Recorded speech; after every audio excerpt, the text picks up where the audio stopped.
recognize what is good. Kasi, lagi mo ito ginagawa eh. Naging buhay mo na ito. Hanggang naging alipin ka na naman muli. Dahil sabihin mo pagkutal, ginagawa ng iba. Minsan may kasalanan din na itinatago ng iba. Tinatago mo ito sa mga kapwa mo pananampalataya. Hindi ko pinapakita sa iba pagkako. Pero hindi natin ito itatago sa Diyos. God knows everything. But the good thing is, napakabuti ng ating Diyos. God give us many chances. Hindi ganyan itatago. Di ba, minsan kapag isang gamit, wala rin sa hindi, pagkaroon mo na. Just like in Nueva Ecija, ano ko lang, dali ang mga lupa doon. Stretching to Nueva Ecija, to Isabela, to Cagayan. Kapag may mga isang hektarya ng lupa, sinasabi mo na full ka doon. Dahil meron pananim, sabi gano'n, may pananim na kote, sabi mo may-ari, kinakailangan ng bunod din ito. Kasi ipagpapatuloy pa natin itong i-cultivate, in-nurture, lugi na, mas mabuti pa, bunutin na lahat at magtanim na lang ng bago. And that is what said.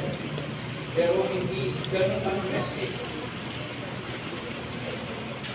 Hindi kayo tatapo. Kapag wala ka ng kwenta, hindi ka niya ilalalo sa iyo. Hindi ganun ang Diyos kapag mabisok ka, wala ka ng pakinabang, hindi niya sasabihin sa iyo na wala ka ng kwenta. Ayaw ko sa iyo, mabigas ang ulo mo. Hindi ganun ang Diyos. Hindi ka niya itatapon. Aantayin ka ng Diyos na makabalik sa kanyang presensya. Ganyan kabuti ang Diyos sa bawat isa po sa atin. He will give you many chances. Anak, bumalik ka. Huwag kang magpatuloy sa kasalanan. Hallelujah. Praise God. Palakpakan po natin natin ito. Hallelujah. Yes. Napakabuti po ng ating Panginoon. Huwag po natin sayangin ang oportunidad na binibigay po sa atin.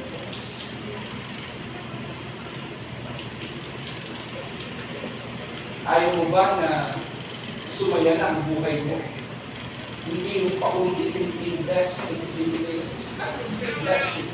That's how good this God is. But yung pangako ng Diyos na multitudes of blessing, hindi sa iyo napupunta. Doon sa taong lagi na nakikita dito si Church na rin ito. God still will bless you. But yung pabor, wala sa iyo. Nasa iba. And God can give you also that blessing that God is giving to that person. All God wanted upon you is full surrender. Amen. Pangalawa, bondage to the past. Verse po natin is Isaiah 43:18, verse 19. Sabi, forget the former things I am doing, make you doing them, and you'll think. Forget the past. Ang past mo, may teklat, may lamat ang past mo, may mga pangit kang nakaraan sa buhay, pagkakamali, mga failures na nakaraan, those are your bondage to the past na umuukil-kil sa iyong puso na hindi mo makalimutan, kaya hindi ka makabukod sa buhay mo. iniisip-isip mo pa rin yun.